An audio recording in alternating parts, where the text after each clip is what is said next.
Hello everyone and welcome back to the video. Today we're going to be doing the Hidden Cup 5 recap. This is the morning after the finals of Hidden Cup 5. And obviously, spoiler alert, this video will be full of spoilers. And the biggest one being I look like Alfred the Alpaca. So Alfred the Alpaca is Hera confirmed.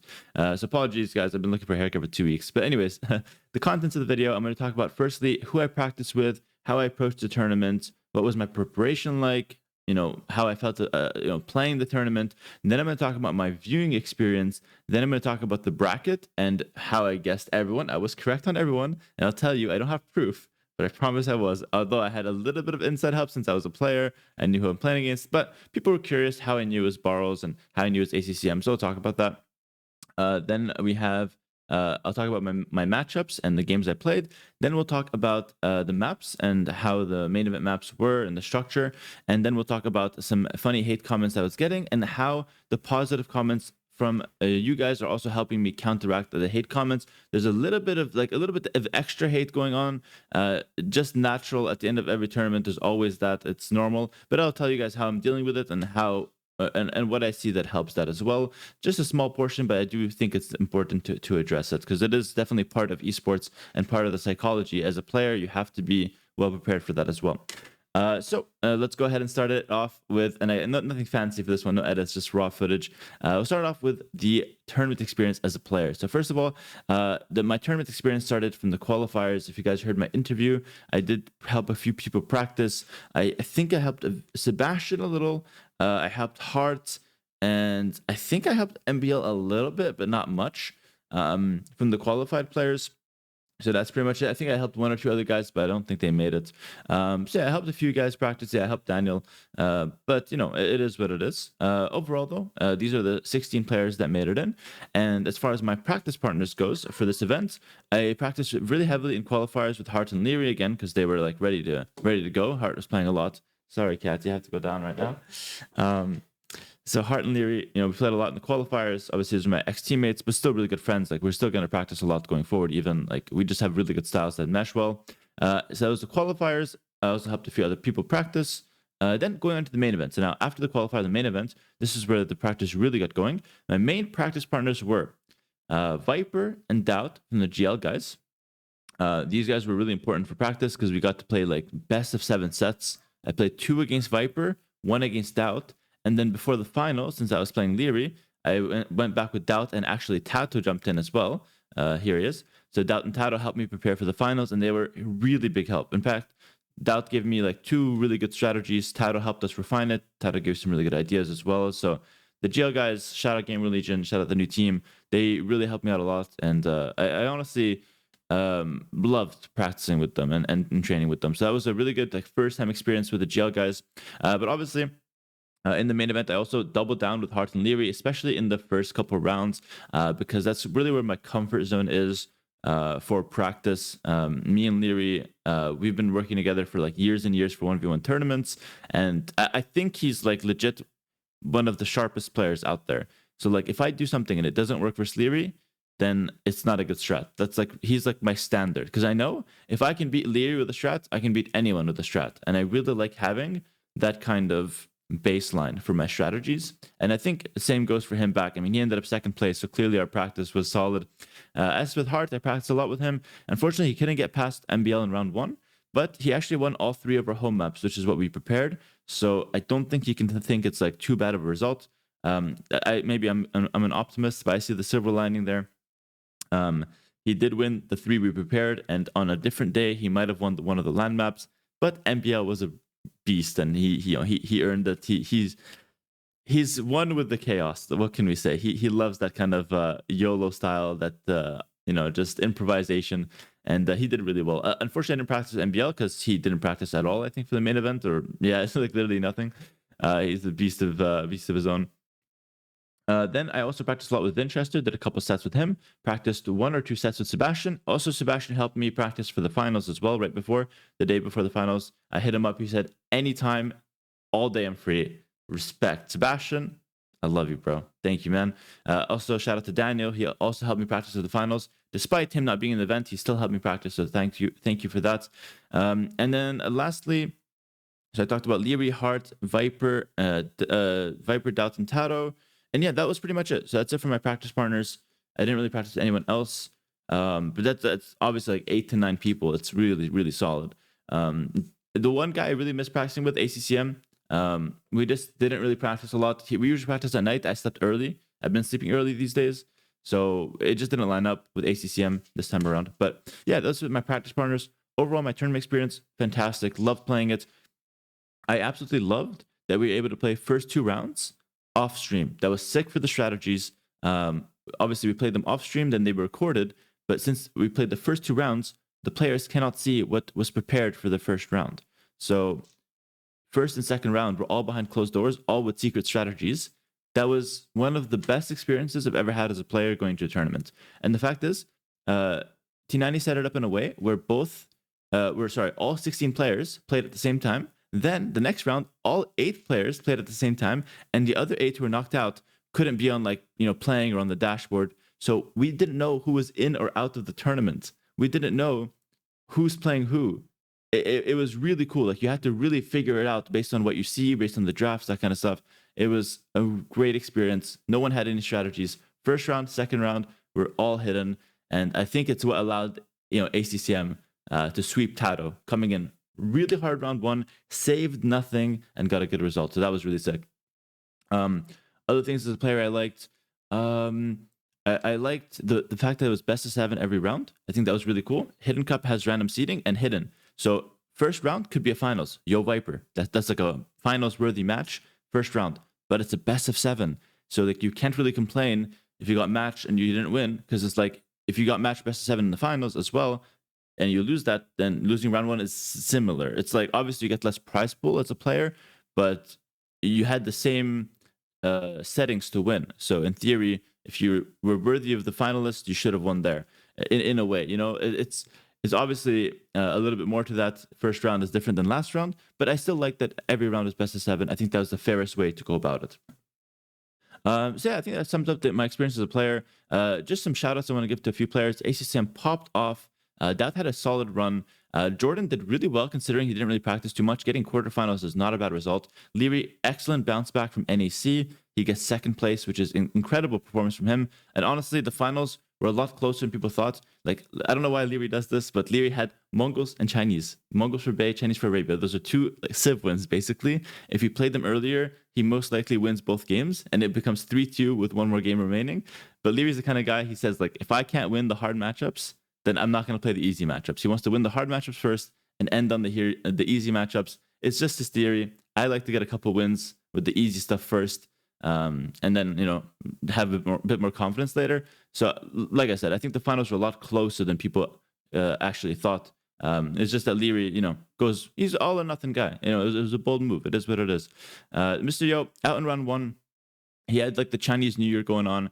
Base Viper round 1, like, you're running to a brick wall round 1. It's tough. Yo's also the kind of guy that needs time to get into the tournament. He told me in NEC he likes to see what other people are doing.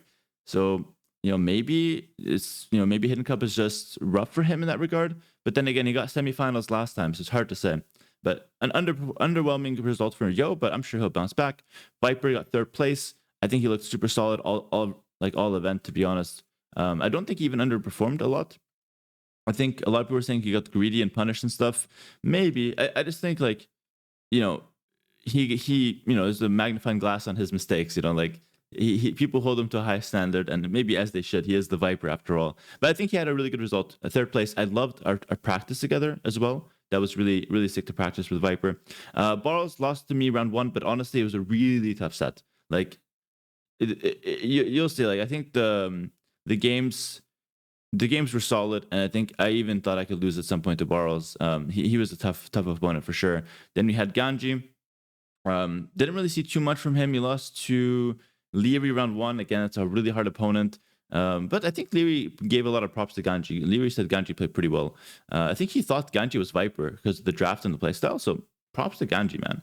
Hart, solid performance, but ran to MBL. It happens. MBL quarterfinals. That's pretty good with very little practice. Mihai lost to Jordan round 1, but honestly, Mihai qualifying is a big result in itself. So my advice to Mihai, I actually want to reach out and say congratulations to qualify to Mihai, but I just didn't get the chance to do it. And after the round 1, I felt weird to message just in case he lost. But Mihai, if you're watching, big congratulations for qualifying. That's actually really good. And even if you lost round one, remember how hype it was to qualify. That's the real win, and you'll build from there. So good stuff, Mihai. I really like Mihai as a player. I expect big things from him. He's still young. This is a really good result. Don't think of it as round one loss. Think of it as qualifier win. Sebastian, same concept as Mihai, has a lot of potential.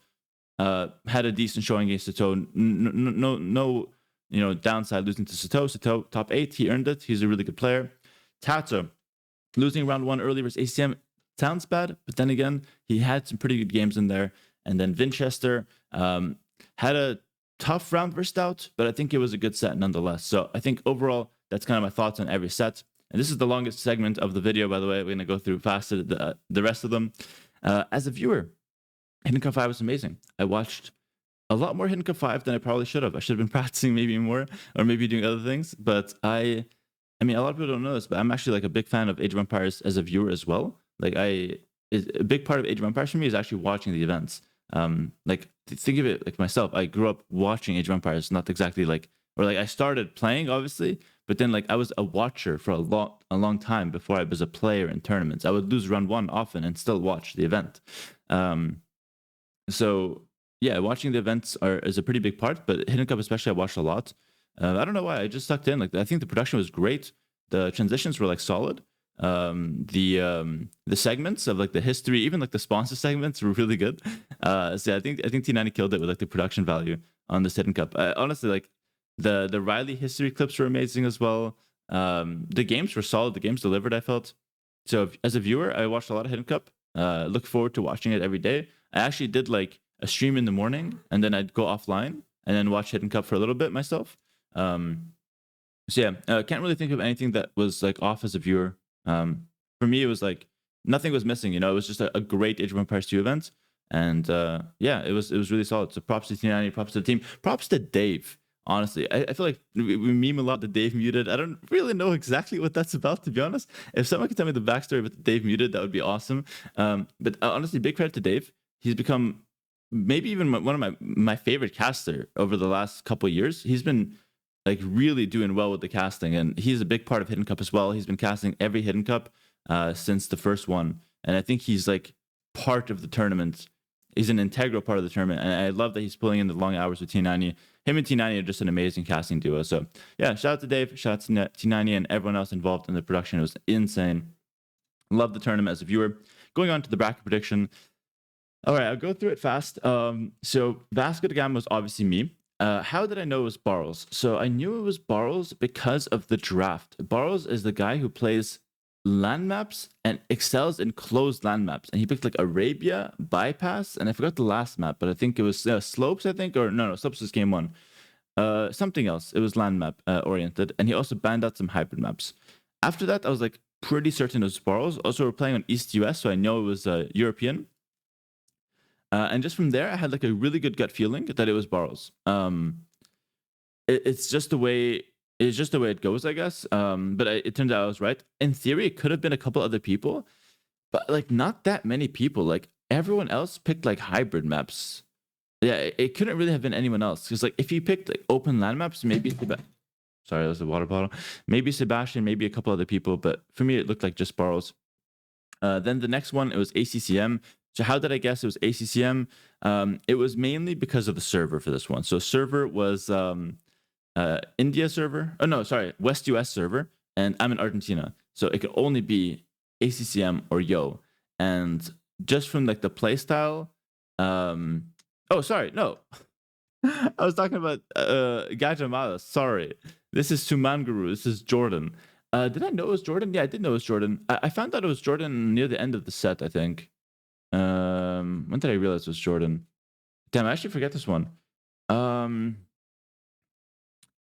I think I knew Jordan won round one. So I was talking with GL, I was seeing who wants to practice, and then I realized Jordan had won, and then I knew it was a potential opponent. I think I figured it out halfway through or something like that. I don't exactly remember. ACCM was an interesting one though. People were asking me about ACCM. I had obviously watched the first two rounds, and I had a really good idea that it was ACCM. But just from like a player perspective, it was the server was West US, so it was either Yo or ACCM, and the games just screamed ACCM, especially early on. I also knew Taro lost, and he told me that he played pretty well, but whoever beat him was super solid, and the server was also like a India server, so it had to be an Asian player.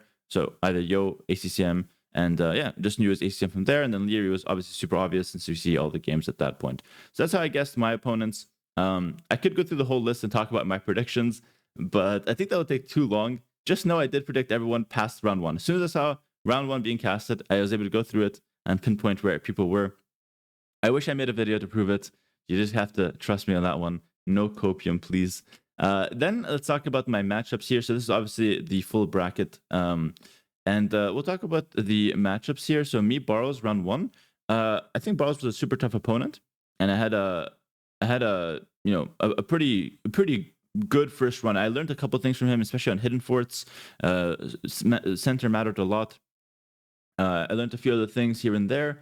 And I think overall Barrows was a tough first round, a good wake up call. I actually put in a lot of practice here. After the first round, I said, okay, like that was tough. Let me put in like a good amount of practice to be sharper. I put in 20 games. This is where I played a set versus Doubt, a set versus Viper in the same day, best of seven, basically back to back. Well, I did best 7 versus Doubt, 4-hour stream, best 7 versus Viper. I played like 12 hours of Age of Empires back to back here, from 6 a.m. to like 6 p.m. pretty much. And I was ready for Jordan. I had a really good set versus Jordan. Not much to say about it. Things just went my way. I don't think Jordan was like too well prepared for the event, so I think he was just happy to be in the quarterfinal. It's still tough though. Like it still didn't feel easy. I think a couple games, especially the big game, I was kind of stressing a little bit. He did some tricky stuff. So props to Jordan there. He made it like somewhat tricky for me. And then ACCM set. This was really tough. I was doing 3-0. Things were looking really good. And then he brings back 2 games, and I was stressing. It was like so close to reverse sweep as well, because the third game, it was Armenians for him, which is like kind of a Civ versus Khmer. It's not a Civ advantage for him, but I held Armenians to high regard. And I was like, oh my God, if I lose this, it's tough. The last game, I didn't really have Civ advantage either, I think. So if I didn't win that cup game, I was going to be so nervous. Happy I clutched it, but big props to ACCM there. Then the final, I had a 4-0 versus Leary. I already talked about it. It was actually a really fun set of games because I love like Leary style. I think me and Leary match up really well. And I went for a lot of cheese, a lot of early game, like just like things to throw him off. Because like when I think of Leary, I think if he's undisturbed and he does what he wants, I think he's like probably better than me in like mechanics and execution. I mean, it depends on the day, but I think he's like definitely a step above if things go 100% according to plan. But I think if things get messy, I tend to have a little bit more like I have a little bit more control over the game when things get messy than Leary. So my plan was just to make things as messy as possible. And because he's a practice partner, it's less about like how well you're playing. It's more about how much you surprise the opponent. And I surprised them, I think, a really good amount. I will also say, I think I had one of my best performances ever this final. I felt so smooth. I had like 0 misclicks. It's so hard to explain it, but I just felt so in the zone. And like everything was working. No misclicks, no mistakes. In early game, no mistakes to myself basically, and it just felt really natural for me to play that. I was in a good headspace. I went for a walk before. I was feeling like completely in the zone, and I really want to get that feeling for future finals. Like that felt right. That felt good. Normally I'm a bit like, oh, my chair is 2 inches left. My mouse pad is not very comfortable. But this final I was like, oh, I'm in the zone. Like everything's working perfectly. So that felt nice.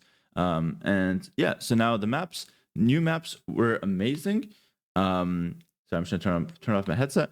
New maps were amazing. Shout out to Evacuation, especially one of my new favorite maps. Shout out to Hidden Forts, which is pretty solid. I enjoyed Hidden Forts. I think the more it gets played, maybe the less interesting as people realize it's fight through the center. But for the event, it was like really perfect. I think a lot of the maps ended up being really well. Some of the maps, the qualifier. I mean, obviously, I made a video about it a couple weeks ago. Where I wasn't too happy with the maps. I stand by somewhat of what I said in that video. I think Query didn't really see much play, Gold Rush either. So I think some of those like more classic maps, maybe they're just like less good for tournaments. I'm not sure. I personally like the new maps, but again, that's just my perspective. Maybe the correct thing is a mix, a classic maps that viewers recognize that players can always go to, and then some new maps in there to spice things up. I think that created a really healthy map pool. And overall in the main event, it was definitely good. So maybe I had to stay humble with the video. Sorry, I like that meme too much. And not jump the gun with the map video and just the qualifiers. I think one thing that I usually like to do is make videos about like events for like tournaments, just to like bring eyes to the tournament and to let people know, yo, I'm a competitive player. I know I make videos on YouTube, but I also play tournaments. So come on from YouTube and go watch me in the tournaments. And so that's why I make videos about tournaments. But with Hidden Cup, I had nothing to make a video about because I can't make a video during the main event. It's like hidden. And beforehand, there was not much to make a video. So I thought, okay, let's make a video about the settings of the qualifier leading up to it. And it just so happened that I didn't like the settings on the qualifier too much. So I ended up making a video with some negative connotations. But you know, maybe what I should have done was just held off on it. If you don't have anything good to say, don't say anything at all, kind of thing. So definitely, you know, I'm happy to be able to make some videos after the fact here to you know, to still shine some light on Hidden Cup and to have some content for YouTube around tournaments. I do it for every tournament, NAC, TTL. I always have 1 or 2 videos for the tournaments, and I'll continue doing that. Just going to be more careful in the future. I don't want to make anyone feel bad or anyone think that, you know, things aren't great, because really it's just nitpicking. It's just nerds talking about maps and settings. It's at the end of the day no big deal. The last thing I want to address is actually some hate comments, or just some hate feelings. Like, hate is such a weird word to use. Some negative feelings in the community regarding a few things. This one is actually, I was recording the grand final, and this one came at the start of the 3rd game. And this guy just came in and said, you generally deserved all the hate you get. Matter of fact, you don't get enough. So he's here. He's mad at himself. I don't do enough. I should be doing more to hate you, man. Listen, he hit me with a banger. You ruin 8v2. Go back to League of Legends. I was playing 8v2 long before I was playing League of Legends. So go back where, I'm not sure. But in a weird twist of events, we had a positive message come in the same game near the end of it. Page says, GG's well played, Hera. You're a great inspiration to the newcomers like me coming to AV2. Keep it up. Again, I was not streaming. I was recording. I had OBS open. And these comments came in. People who probably knew it was me. What I want to talk about here is that, like, hate on the internet, guys. First of all, if you're the one going in and hating, I honestly advise you not to do that, whether it's me or someone else. Because who's getting affected by it? Is it me? Obviously not. It's the guy putting the hate down, and the guy who feels it in his heart, and the guy who's consumed by this feeling. I'm not feeling anything. These don't affect me at all, because at the end of the day, they're just words on a screen, right?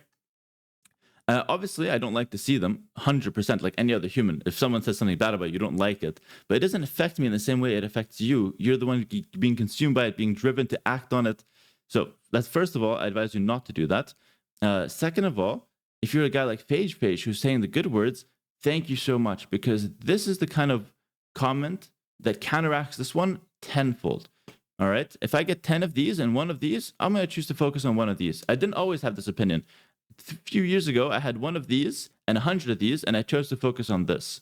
And I chose to give the hate the attention, and I chose to let that drag me down. Nowadays, I look at this, I'm like, you know what? This put a smile. When I saw this mid-game, by the way, I looked over, I saw this, put a smile on my face, reminded me what I was playing for. When I saw this, I was like, you should have waited till after the game. You know, then we can talk. It's distracting right now. So it didn't make me feel good, but this made me feel great. I just want to say, the way to counteract these kind of comments is just to be one of these guys, one of this guy. This means the world to me. This is great to see, and I really appreciate saying this. And of course, after the tournament, what did I get? More of this or more of this? We got more of this. 99% this. And then I want to talk about a few things, like on Reddit. You might see some negative comments. People might be unhappy. Listen, guys, in every sport, there's favorites that come in. Okay, yeah, it's guys like Viper that paved the way for competitive AV2, like an icon. Okay, so if you're a Viper fan, you see me coming in and now I'm having some success, you might feel like I'm ruining the fun, okay, or whatever else. Just know that's just how things go. Like, Viper had his run. Without Viper, there's no me, by the way. So if you're a me fan, I want you to put respect on Viper first, because he was an inspiration in a lot of ways for me to come play. So always put respect on Viper first. Don't bring Viper down and bring me up. Just an example, of course. And if you're a Viper fan, just know that I'm following in his footsteps. I learned from the guy. I'm the biggest Viper fan out there. I watch all of his tournament games. I have so much respect for him, and I'm learning from him. Same thing with anyone else. Leary, Tato, Yo. Don't bring someone down to bring someone else up. Bring everyone up. And if you want to support a favorite player, that's completely fine. That's great. And as far as the future of AV2, in a couple of years, you're going to have Sebastian coming up, and he's going to do the exact same thing to me. He's going to come in, and then my fans will probably react the same way. It's just the way it goes. So players will come up, players will come and take victories, come and take events, and it's just the way things go. Let's not focus on that, and instead focus on these comments that is much more of a happy way to go about things.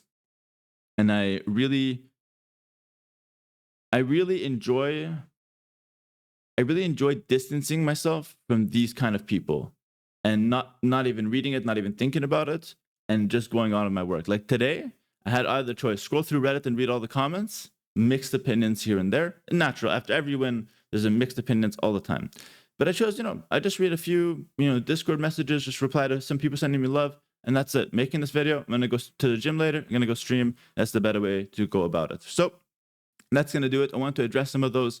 Respect first, guys. I respect all the players, and I want to see my fans, firstly, let's lead by example, do the same. And for anyone sending hate my way, just know it doesn't affect me. It affects you way more.